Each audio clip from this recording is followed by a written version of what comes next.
هنوز نمیدونم که کجای دوربین رو نگاه کنم تا این افکت رو بده که دارم تو چشم شما نگاه میکنم، ولی امیدوارم که شما فکر کنین که دارم تو چشمتون نگاه میکنم و صحبت میکنم.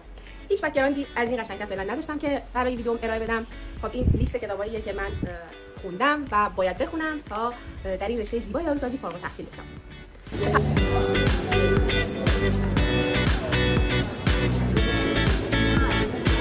سلام بچه‌ها، چطورین؟ امیدوارم که حالتون خیلی خوب باشه. این اولین ویدیوی یوتیوب منه که اومدم خودم معرفی کنم، چون بعد از مدت‌ها اهمالکاری و کمالگرایی و همه اینا رو گذاشتم کنار. سریع یه چیزی پوشیدم، یه آراویرایی کردم و گفتم که بیام جلوی دوربین و یه مختصر توضیحی معرفی از خودم داشته باشم براتون. اگه من از اینستاگرام دنبال می‌کنین که تا حدودی با من آشنا هستید، ولی اگه از یوتیوب با من آشنا شدین خیلی خوشحالم که دوستای جدیدی پیدا کردم. بریم تو با من آشنا شیم. من جولیا هستم، در ایتالیا داروسازی می‌خونم. در واقع در ایران مهندسی پزشکی خوندم، لیسانس و ارشد، یعنی لیسانس رو در دانشگاه آزاد رامسر خوندم و ارشدم رو از علوم تحقیقات تهران گرفتم. من توی این 4 سالی که تو رامسر بودم خیلی یاد گرفتم و از همه مهمتر یاد گرفتم که چطور تحقیق کنم. یاد گرفتم که زبان انگلیسی رو تقویت کنم، به خصوص زبان تخصصی مهندسی پزشکی رو یاد بگیرم و دیگه واقعا نترسم، یعنی تو هر زمینه‌ای بتونم برم راحت سرچ بکنم و به اون نتیجه‌ای که میخوام برسم.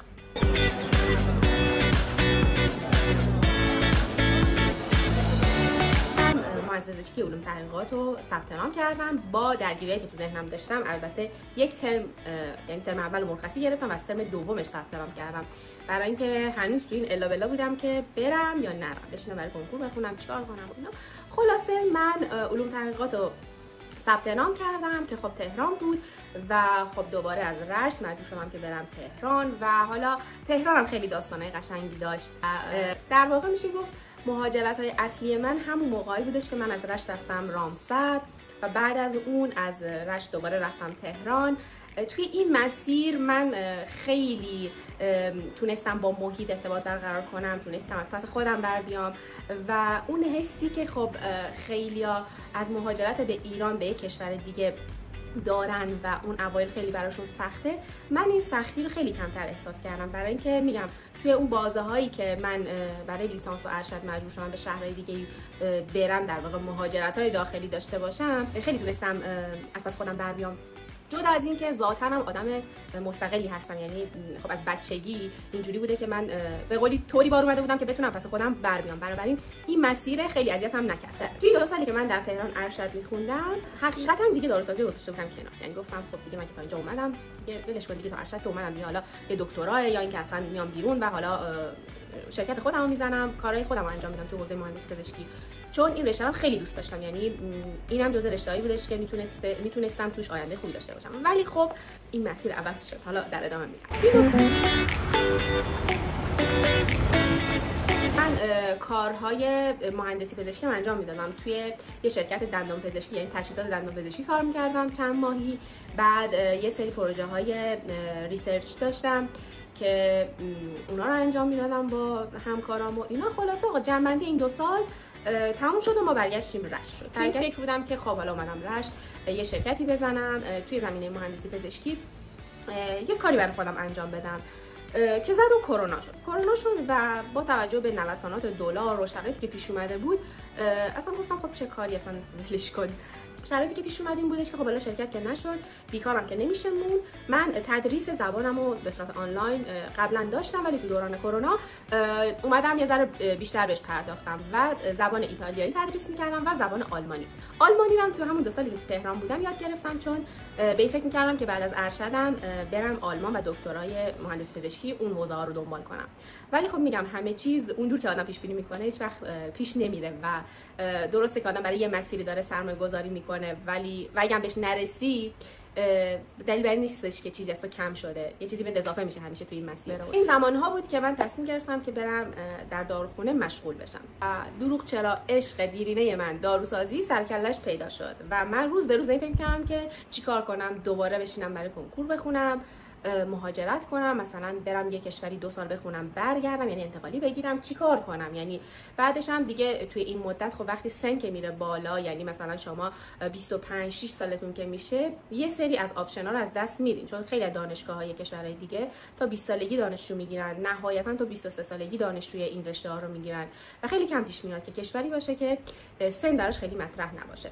توی این گیرودار، توی این زنگ زدن به مؤسسه‌های مختلف، خیلی کشورها دونه دونه خط خوردن و جایی که موند یکی چین بود، یکی ایتالیا.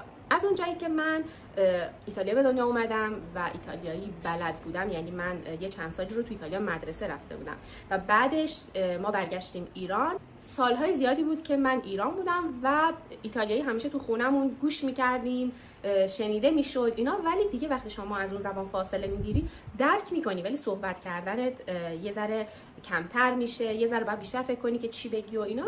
تو این اثنا اینطوری بودم که خب چه کاری، من چینو میرم، تدریس یعنی آموزشش به زبان انگلیسیه، آزمون ورودی نداره، مدرک زبان ازم نمیخواد، خب من راه چینو میرم. که من راه چینو رفتم، تا حدودی میخواستم که برم چین دارو بخونم، تا یک قدمی رفتنم بودم که اون مؤسسه‌ای که می‌خواست برام کارو انجام بده دقیقه 90 گفتش که نه نمیتونیم دیگه برات انجام بدیم، سنت 20 سال نیست، 18 سال نیست و حالا بذار سال دیگه ببینیم میتونیم برات کاری بکنیم.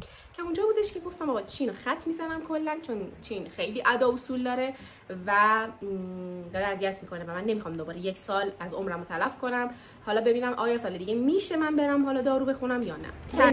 تنها کشوری که مونده بود و سن براش مطرح نبود ایتالیا بود. ایتالیا با وجود اینکه من توی ایتالیا به دنیا اومدم و در ایتالیا چند سالی درس خوندم، باز هم از من مدرک زبان می‌خواست و من مجبور شدم که یه تکونی به زبان ایتالیایی بدم، یه مروری داشته باشم سراغ ایتالیا. داستان این که من چجوری پذیرش گرفتم، چجوری اومدم ایتالیا خیلی مفصله و به قولی توی این ویدیو و توی حوصله شما ممکنه که نگنجه و من برای اون سر فرصت 0 تا 100 رو براتون تعریف میکنم. خلاصه که این از این دوستان قشنگ یوتیوبی من، امیدوارم که تا اینجا تا حدودی با من آشنا شده باشین. اگه سوالی دارین، نمیدونم تو یوتیوب چی میگن تو کامنت یا نه، به هر حال این زیر برای من بنویسین سوالاتتون و یه مختصری از خودتونم بگین، منم به هر حال با شما آشنا بشم. و اگه پیشنهادی دارین، نظری دارین راجع به کانال یوتیوب، راجع به هر چیزی بهم بگین. و همین دیگه، من با تمام این هر آنچه که هستم و نیستم قراره که توی این کانال یوتیوب از این به بعد فعالیت کنم و از آنچه که هستم براتون بگم. یعنی اگه چیزی در مورد داروسازی هست بهتون بگم، چیزی در مورد مهندسی پزشکی هست بهتون بگم، از سفرها بگم، شاید از ایرانگردی‌های قبلا براتون بگم، از اولین ویدیوی یوتیوب. امیدوارم که نظراتتون رو برام بنویسین در جهت بهبود، حالا اینجور چیزا. و تا ویدیو بعدی، خدایا رو نگهدارتون.